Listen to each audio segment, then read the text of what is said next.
Ya, Pemirsa, Ketua DPRD Kota Mataram Haji Didi Sumardi meminta pemerintah agar mengevaluasi sistem rekrutmen tenaga pendamping sosial program Keluarga Harapan. Ia berharap dalam melakukan rekrutmen pendamping sosial, pemerintah pusat harus melibatkan pemerintah daerah sehingga proses rekrutmennya dilakukan secara adil, terbuka, dan bebas dari kepentingan politik.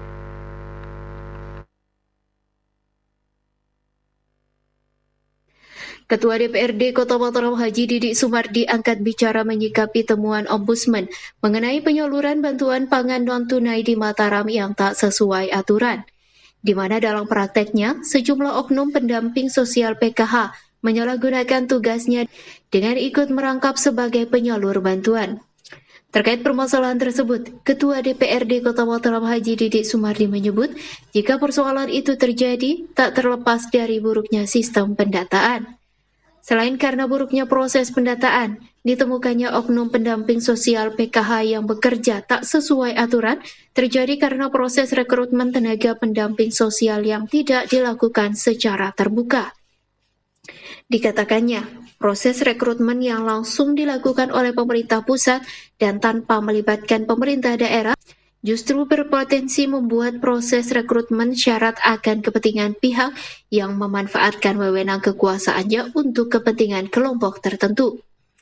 Padahal program PKH sendiri merupakan program pemberdayaan masyarakat yang berorientasi pada nilai-nilai kemanusiaan, sehingga sangatlah tidak bijak jika dimasuki oleh kepentingan politik temporal. Ya,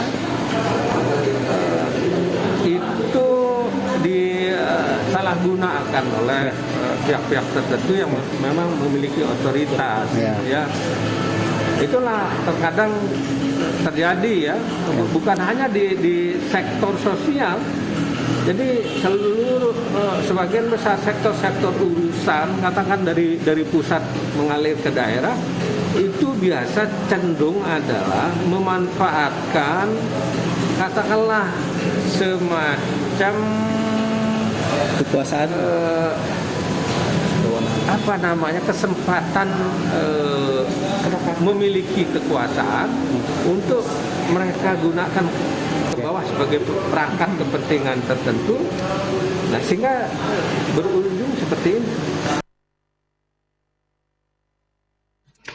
Haji Didi Sumardi menyampaikan, dengan munculnya persoalan dalam pelaksanaan program bantuan sosial yang terjadi karena ulah oknum pendamping yang tak bertanggung jawab, maka dirinya pun meminta pemerintah pusat mengevaluasi sistem rekrutmen tenaga pendamping sosial. Rekrutmen diharapkan dapat dilakukan secara terbuka dan adil, dan bebas dari kepentingan politik tertentu.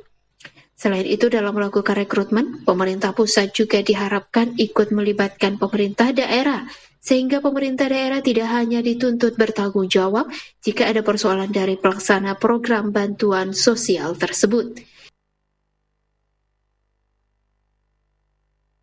Irham Rosyidi, Lombok TV, Mataram.